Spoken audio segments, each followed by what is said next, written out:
Waiting list वालों की जरा आज बात करेंगे। जम्मू कश्मीर में बेरोजगारी एक संगीन मसला है, ये हम सब जानते हैं।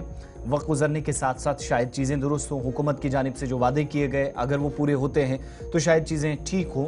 लेकिन आज के वक्त में हालत यह है कि मरकज़ के ज़ेर इंतज़ाम इलाके में बेरोजगारी का ये मसला सिर्फ किसी एक शोबे के लिए अप्लाई करने वाले लोगों का नहीं, बल्कि उन लोगों के भी मुश्किलात बढ़ रही हैं जो वेटिंग लिस्ट पर नजरसानी की दरख्वास्त एक लंबे अरसे से कर रहे हैं। 500 के आसपास उम्मीदवार आज के वक्त में भी ऐसे हैं जो बेबस नजर आते हैं।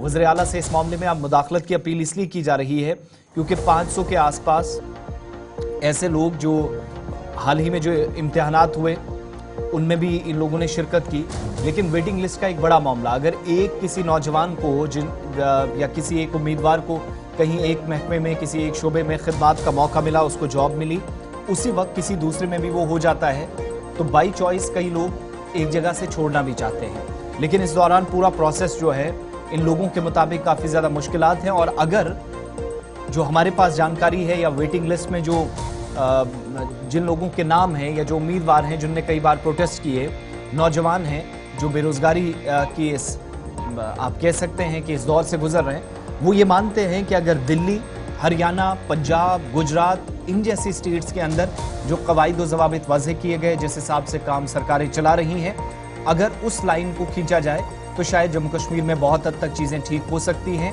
शायद वो दिन दूर ना हो जब आला तालीम याफ्ता नौजवान जो मुख्तलिफ इलाकों के अंदर आपको अलग अलग मकामात पर काम करते नजर आएंगे, वो शायद किसी एक जगह इन उलझनों से बाहर जाएंगे। अब ये वेटिंग लिस्ट वाला मामला आज का नहीं है।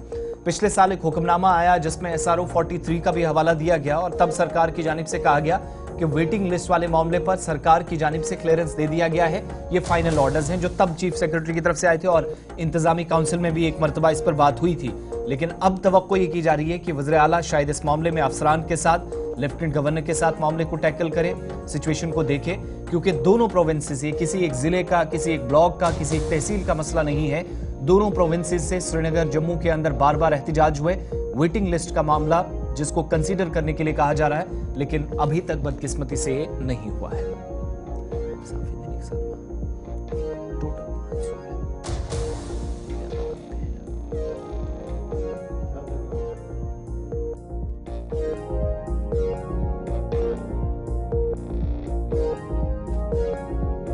हुकूमत पर लगी हैं क्योंकि वेटिंग लिस्ट के अंदर जो लोग हैं उनका मानना है कि उनकी हदें उनकी उम्र जो है उस हद तक पहुंच चुकी है जिसके बाद वो सरकारी नौकरियों के लिए अप्लाई नहीं कर सकते। अगर इस पर कोई नज़रसानी होती है तो वो ज़रूर उन्हें फ़ायदा मंद हो सकता है उनके लिए। लेकिन देखना होगा कि रियासती काबीना अब इस पूरे मामले को किस तरीके से देखती। याद रखिएगा सबसे ज़्यादा शरह इस वक्त बेरोज़गारी की जम्मू कश्मीर के अंदर।